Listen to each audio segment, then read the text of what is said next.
अस्सलाम वालेकुम मेरे प्रोग्रामर्स भाइयों और बहनों। ये हमारा अगला लेक्चर है। इसलिए ज़रा सा थ्योरेटिकल है तो इसको ज़रा सा बर्दाश्त कीजिएगा।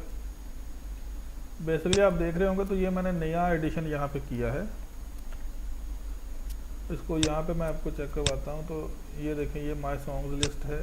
ये H1 है, H2 का tag, H3, H4, H5, H6।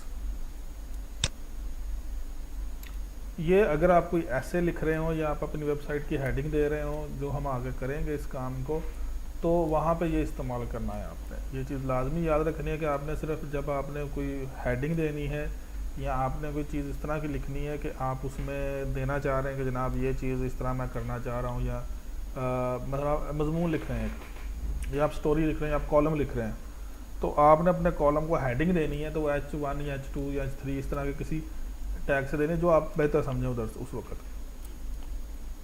कोई इंपॉर्टेंट हेडिंग है, सबसे इंपॉर्टेंट है आपकी वेबसाइट का नाम है, उसको H1 में रखें।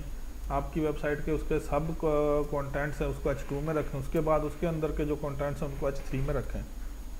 ये सारी चीज़ें आपको बेनिफिशियल होंगी जब आपकी वेबसाइट इंटरनेट पे जाएगी, तो वो जो सर्च इंजन है गूगल है उसको समझने में आसानी होगी कि आपकी वेबसाइट स्ट्रक्चर किस तरह हुई है। हमारे यहाँ पे ज़्यादातर बंदे जो हैं वो वेबसाइट बना लेते हैं, मगर बाद में उनकी वेबसाइट चलती नहीं है, गूगल के ऊपर नहीं आती, रैंकिंग पे नहीं आती। उसकी सबसे बड़ी वजह यह है कि उनकी कोडिंग का मसला होता है। तो मैं आपको ज़्यादातर जो चीज़ें पढ़ा रहा हूँ वो साफ़ कोडिंग के हिसाब से पढ़ा रहा हूँ, ताकि आपकी वेबसाइट रैंक हो सके, गूगल के ऊपर आ सके, सर्च में सबसे पहले आ सके। तो आपने ये चीज़, ये टैग्स आप देख लें, अभी इनको लिख लें किसी जगह पे, प्रैक्टिस कर लें, मगर ये हम लोग बाद में इस्तेमाल करते हैं। तो दूसरा कॉन्सेप्ट ये है कि हम टैग के अंदर एक और टैग इस्तेमाल करेंगे। मतलब ये H1 है, मगर मुझे H1 तो ठीक है, मगर मुझे तो ये ज़रा सा इस तरह का चाहिए कलर इसका। तो मैं क्या करता हूँ, मैं करता हूँ जनाब इसके अंदर मैं एक और नया टैग लिख देता हूँ फॉन्ट का, H1 और उसके अंदर फॉन्ट, और इसको मैं करता हूँ जनाब कलर ग्रीन, और मैं सिर्फ माए को ग्रीन करना चाह रहा हूँ, तो मैं इसको यहीं से पे ख़त्म कर देता हूँ।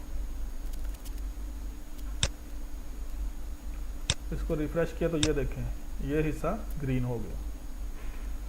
ठीक है, अब एक और टैग है इसके अंदर, वो है, उसको कहते हैं इटैलिक, आई के साथ यूज़ करते हैं।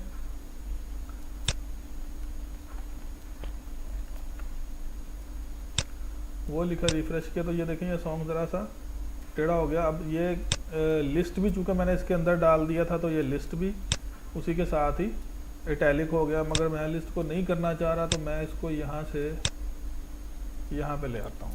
Ctrl+S करके मैंने सेव किया, दोबारा रिफ़्रेश किया तो ये देखिए, ये लिस्ट तो नॉर्मल आ गया, सॉन्ग्स वैसे ही रहा। ठीक है, अच्छा, अब ये है कि ये जो मेरा नीचे का सॉन्ग है, इसको मैंने बोल्ड करना है। ये ऑलरेडी बोल्ड है, मगर ये वाला बोल्ड नहीं है, तो इसको मैं बोल्ड करता हूँ, मोटी लिखाई जो करनी है। तो मैं यहाँ पे B और यहाँ से B का टैग ख़त्म, Ctrl+S किया तो ये देखें, ये इसकी लिखाई मोटी हो गई। इसको हम कहते हैं नेस्टिंग। हम जो टैग्स हैं उनको एक दूसरे के अंदर नेस्ट करते हैं। तो कुछ टैग्स तो एक दूसरे के अंदर नेस्ट हो जाते हैं, कुछ नहीं होते। मसलन मैंने आपको पहले पैराग्राफ का टैग पढ़ाया था। पैराग्राफ का टैग जो है वो H1 के अंदर नेस्ट नहीं होता। उसकी वजह ये है कि H1 जो है ये हेडिंग है और पैराग्राफ हेडिंग के नीचे आता है। ठीक है, तो इस तरह की गलती आपने नहीं करनी।